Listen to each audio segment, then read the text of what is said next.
এর বিচার আমি করব।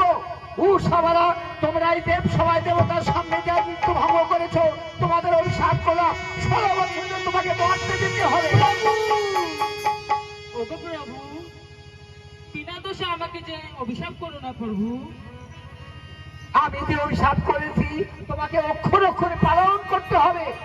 তোমার বাম পাশে দাঁড়িয়ে আছে পদ্মা, পদ্মা আমাকে বিষ্ণু মৃত্যুহারা করেছে। আমি কোনো কথা শুনতে চাই না। 16 বছর ধরে তোমাকে মর্তধামে যেতে হবে। পালন করছি।